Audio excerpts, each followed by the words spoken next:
take us back to the beginning when you were a student and walk us along the journey from you being a 10-year-old kid walking into school to now you're Mr. Clark leading Boys to Men. It's crazy. I would say about 20 years ago, I was a snag-a-tooth little boy, shoes untied, knees rusty, scrapes and scars from falling on the playground or falling in the streets, walking down this sidewalk, looking at my sister, waiting for me to get out of school, mom at work, dad at work,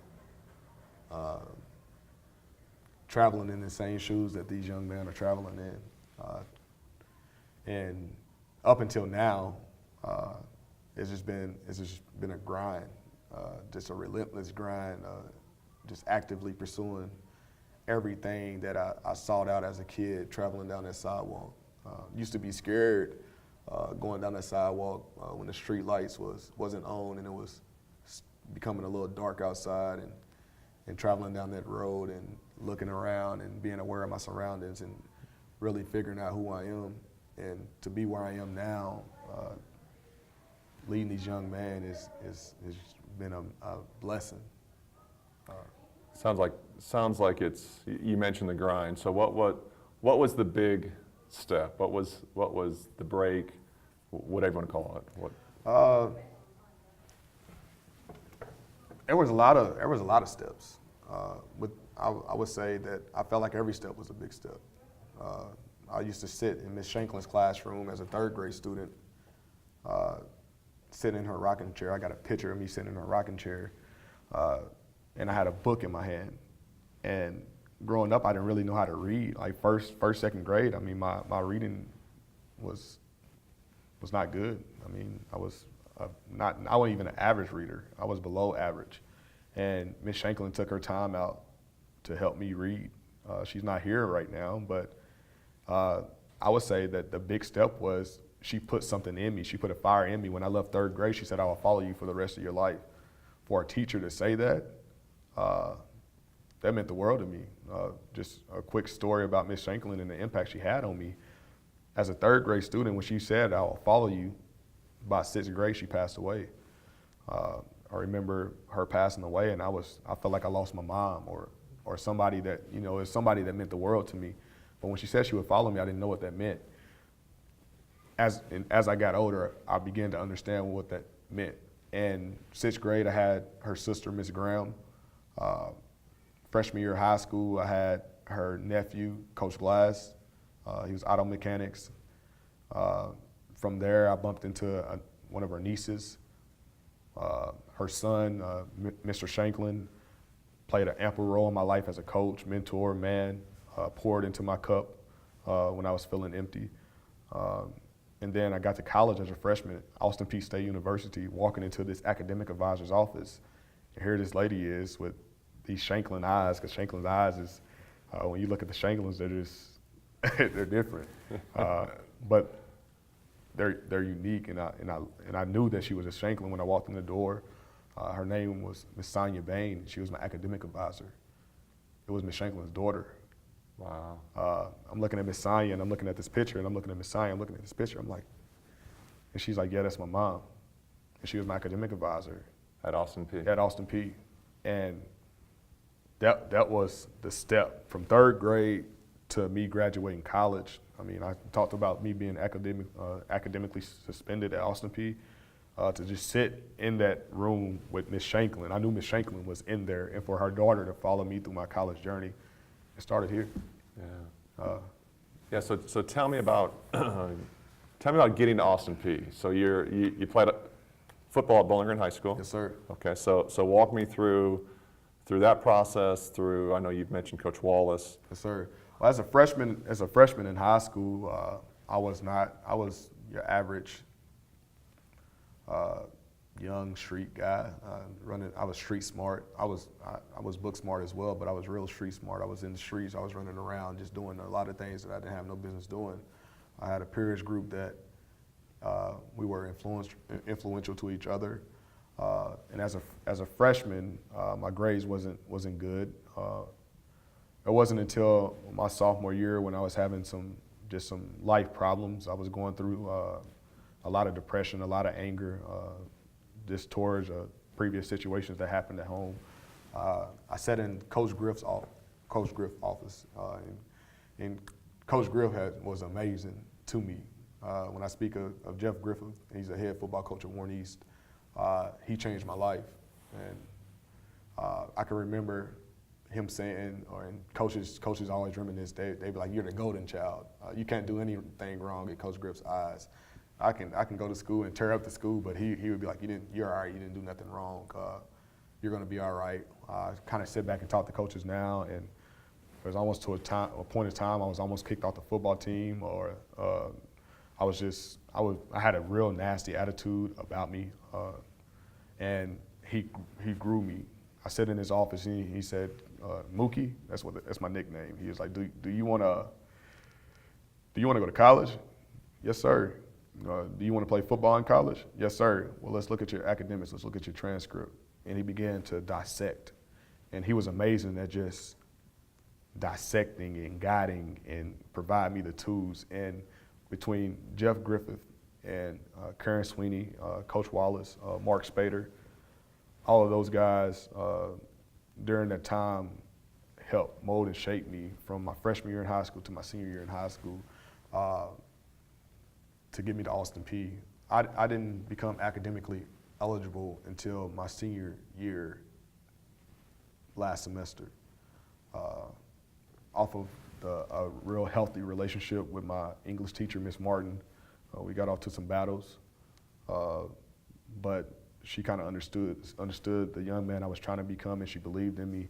And I was a few points away, and it was a relationship, extra work, but she gave me a chance to pursue that. And if I didn't get that grade in English, I would not be right here, right now, doing what I'm doing. And every time I see her, I tell her thank you, just off of the strength of her believing in me and providing me opportunity. She does.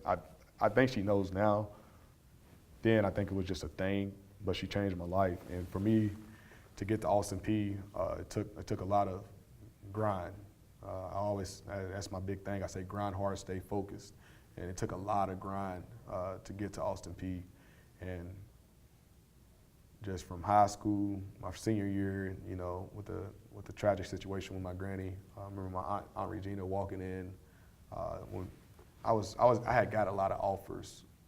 NAIA, Campbellsville, Kentucky State. I was sold on Kentucky State. I was just like, man, my best friend Alfred Gilbert, we took a trip up there. Interesting thing with my recruiting trips, my parents never took me to be recruited. Working, and they just really didn't understand the process of a young athlete trying to pursue his dreams. I mean, the social support was there, but the physical, the logistical support of of getting there and getting on these visits. So I went with Alfred and his dad to Kentucky State, and when we left, I looked at the money and I was like, you gonna take his offer? He's like, yeah, man, I'm going. And he went and he graduated from Kentucky State, and I was just like, man, bro, like I don't know. Like I want to, but I don't know. And then I went to Campbellsville, and I fell in love with Campbellsville, and I was like, I think this might be it. And then Austin Peay came in at the last second. It was after signing day, at the national signing day. Austin Peay came in, and like I spoke on, like being in my granny's funeral and getting a text from Coach Wallace, and stepping outside and calling Coach Taylor at Austin Peay and getting that full ride. That right there was just everything coming in. It was like a domino effect of life happening, and that was a life-changing event. So walk me back into that moment, that day. You're considering where to go to college. Yes, You've sir. had some offers. Yes, sir. You're at your grandmother's funeral. Yes, sir. And you get a text from Coach Wallace. Yes, sir. Okay, walk me back to that moment. Walk me through that moment. Just that whole moment. I remember when my just from the time of my granny passing, because she grew up like where we grew up at.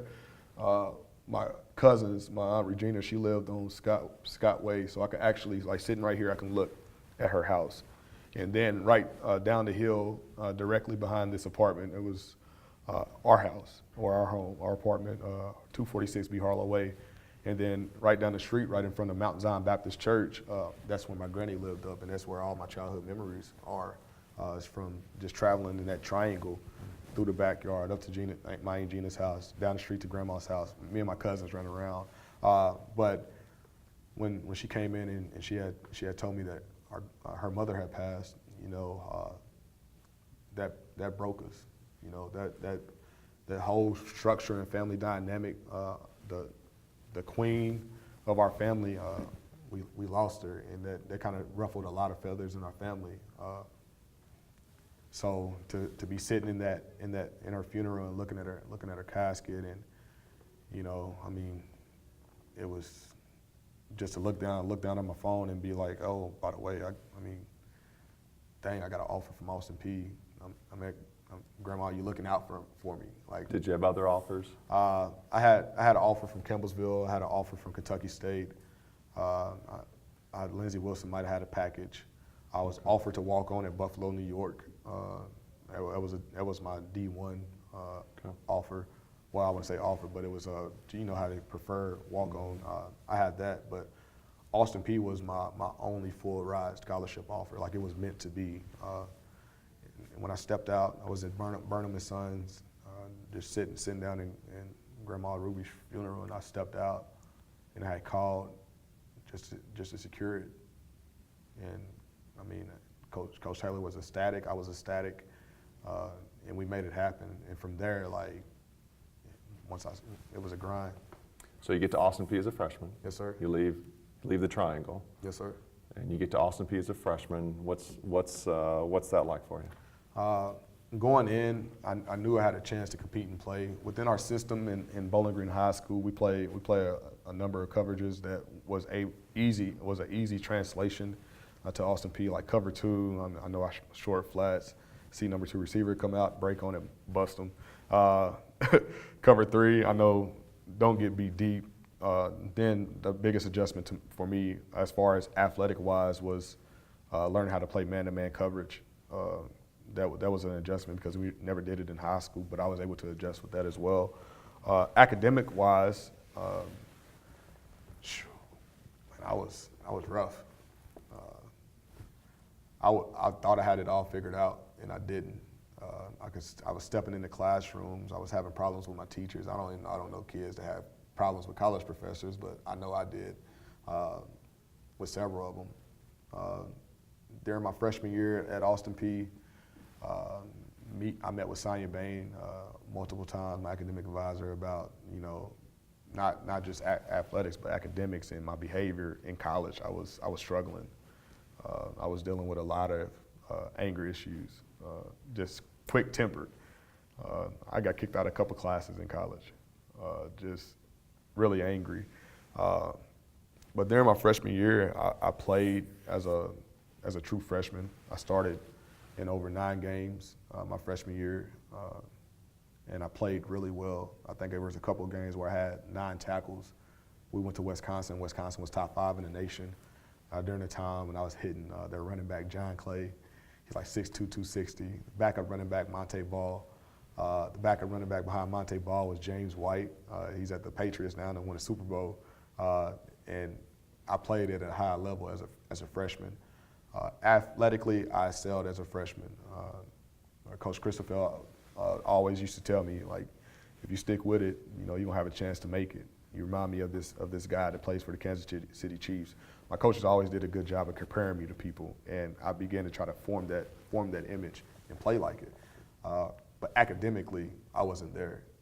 My grades wasn't there. So although I was an excellent athlete as a freshman at Austin Peay, I was a terrible student. So the student athlete part, when I went there, that I just took the student off, and it was just hyphen athlete.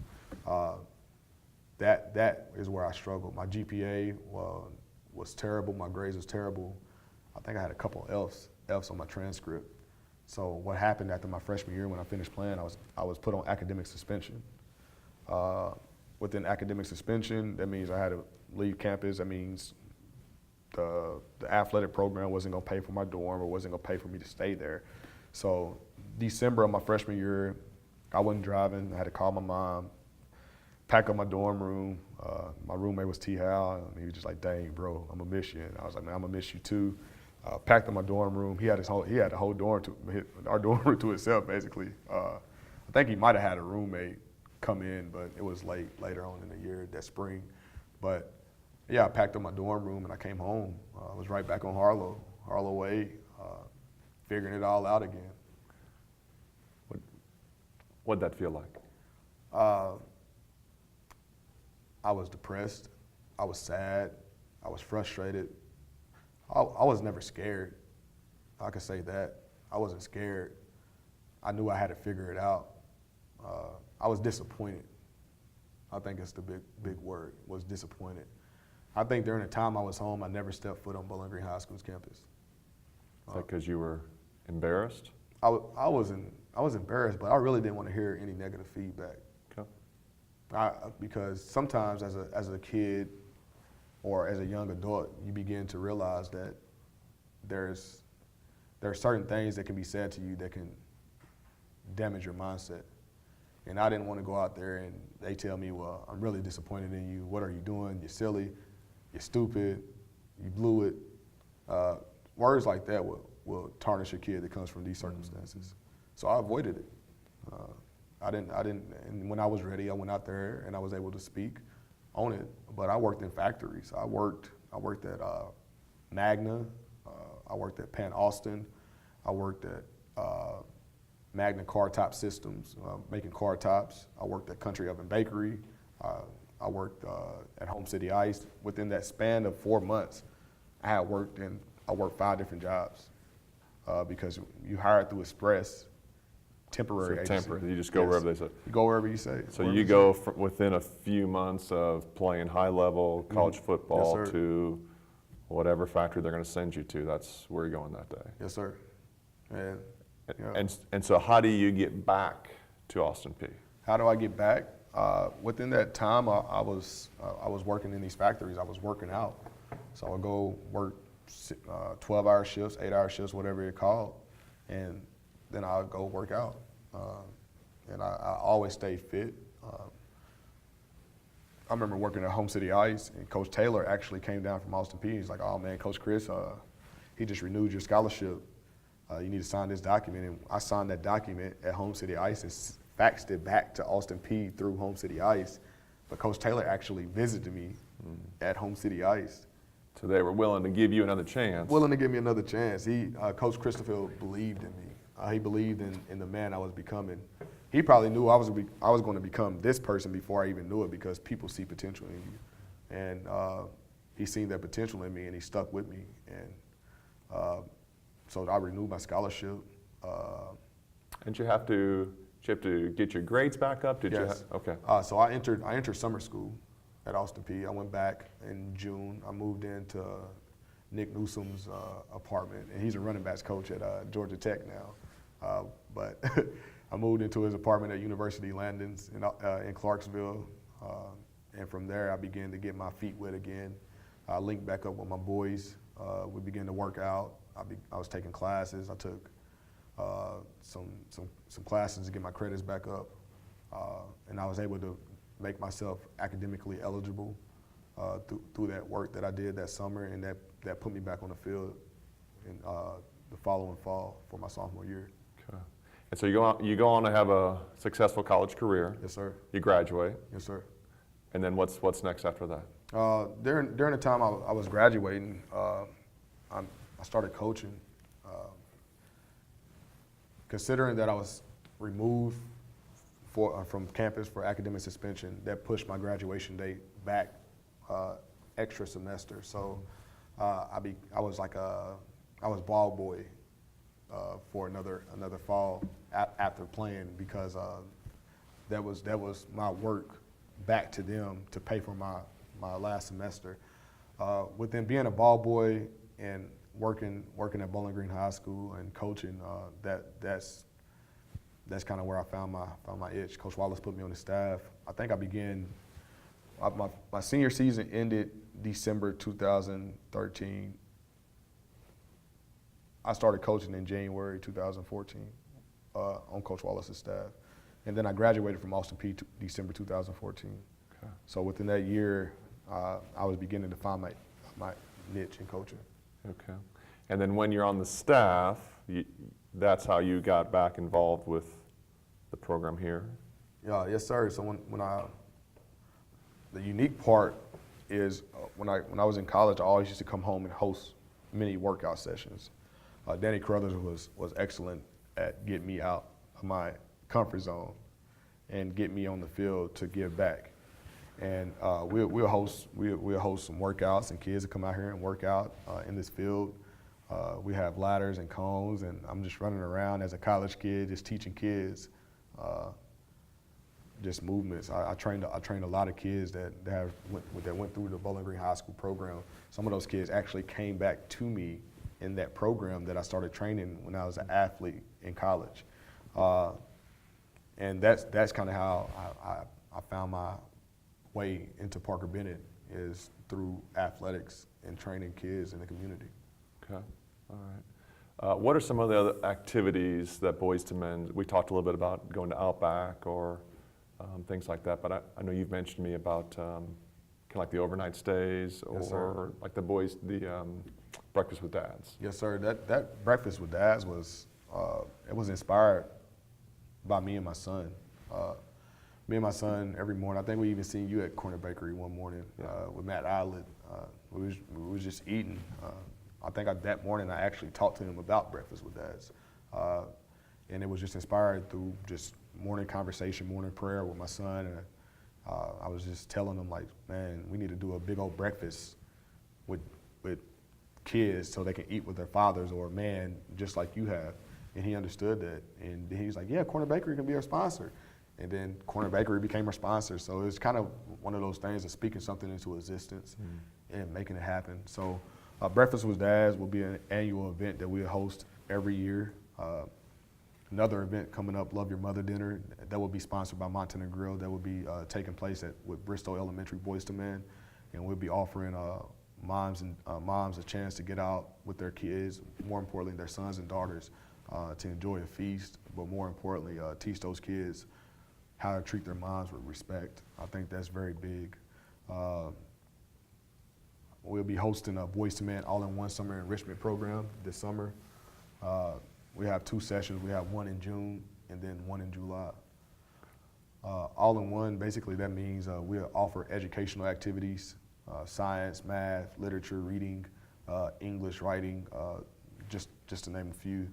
And then we'll have life skills where we'll do money management. Kids might walk in to a building and the lights might be off, and they don't have monopoly money. They're gonna have to pay to get these lights on. So real life skills. Real life skills. Yeah. Not just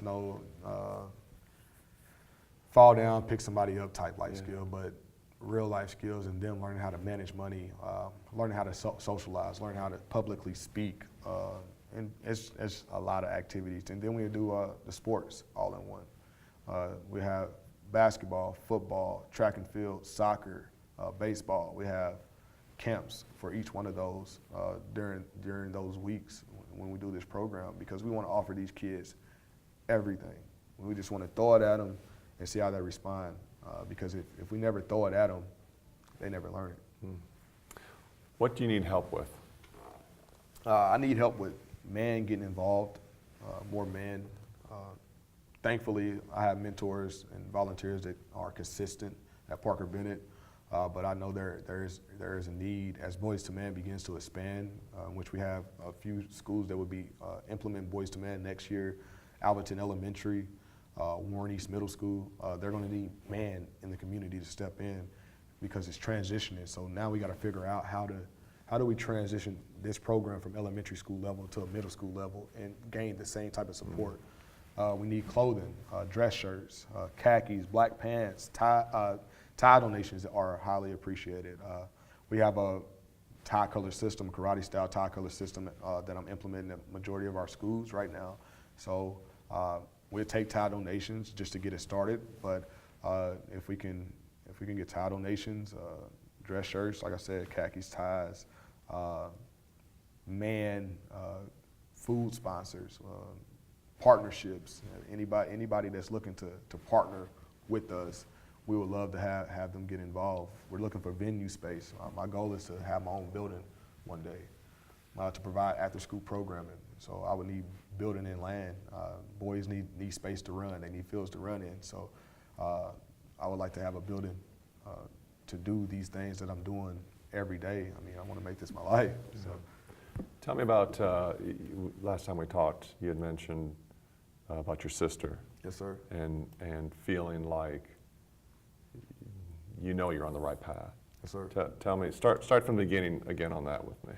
So my sister passed away in March of 2017.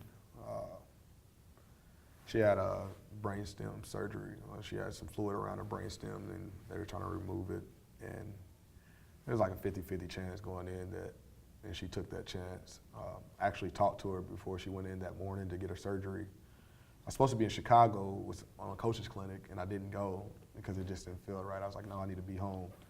And within that time that she went through that surgery, it was just so much that transpired with her. It's crazy because it's like the last thing this is the last thing she seen me doing was beginning to take off with Boys to Men. I think one of her last Facebook statuses was talking about me doing Boys to Men and like, look at my brother and he's gonna keep pushing. I'm proud of you, bro, and all of those things. But I actually was able to speak with her before she went into surgery that morning and told her I love her. Went and bought her a wig. I bought her a wig because she was like, they're gonna cut my hair off and I'm gonna be bald. Like, yeah, you're gonna be bald, so I gotta go get you a wig. So I went and bought her a wig, just so when she got out, she could have something to put on her head. But she went through that surgery. We spent some nights in the hospital with her because it was about a week that she was going through it. And I could just remember just walking into that room and just seeing her, and she was fighting. I mean, she was fighting. She was responsive at first. You could when you go in there, you can see her just hitting pillows, like telling like she was like in some real deal pain. And then mom was just speaking on like she was having fluid leaking and drainage, and you could just begin to see the process of her just going away. Like you could see the fight coming to an end. And I remember that morning of her passing away. The night before, the doctor came in. They were just like, it's not looking too good. She's brain dead. There's no way. But I mean, we went through that night and we woke up the next day, and it was just like, okay, a decision has to be made. The doctor went in and said like, she's gone, and the family's up there, her children is up there, and I mean, my niece was just, she was just like, mom has a fighting chance, and she needed that time with her mom. She needed that time, and I felt like there was a lot of things transpiring in that moment to where a lot of adults pushed emphasis on letting her mom go, and she didn't have that time with her mom that she needed or she wanted. And then my nephew, he was going through it as well, but I mean, he's a strong-minded kid. And when she passed away, my niece and nephew lived with me for a month. I was in charge of getting funeral expenses paid for. We had an ample amount of support from the community to look out for, but as a 24-year-old man that is putting together or being the point man for your sister's funeral and trying to ensure that her son and daughter is taken care of, that was a lot of pressure. That's a lot of responsibility. Yes, a lot of responsibility. And it was all good. I mean, people reached out for 2 or 3 months. But I find 2 years later that people fade away. Sure. And I still have that responsibility of trying to look out for them. And I am. But just going through the process of losing her and carrying my sister through the grave site to her burial site, and just going through that experience and losing her was life changing. I mean, that was my rock. That was my queen. That was my peace. That was one phone call away. I'm going through this. You're gonna be all right, person. And to not have that, but to know that she's still moving in my works, I miss her every day. So Probably keeps you going. Oh yeah, it keeps me going. It's definitely a motivation behind everything that I'm doing. She is a driving force She is my reason why. She is my happiness in my days of sadness. She is my comfort when I feel like places uncomfortable. I think of her and I'm like, yeah, I got this. Yeah. Well, Mr. Clark, we sure appreciate it. We appreciate the work that you're doing, and we're proud of you. Yes, sir. Thank you. Thank you very much. Appreciate you. Thank you for your time. Oh, yes, sir. Thank you. Guys, anything else? Not that I can think of. Had a lot of stuff. It was good. Yeah. Thank you. Yes, sir. Thank you. Keep up the good work.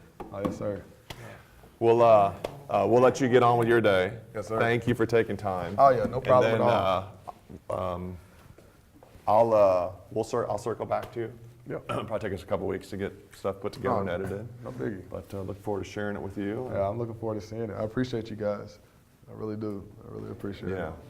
Yes, Great. sir. Go get them. Yes, sir. Thank you. Yep. Thank you. Have a great day. You too. Get you on mic there.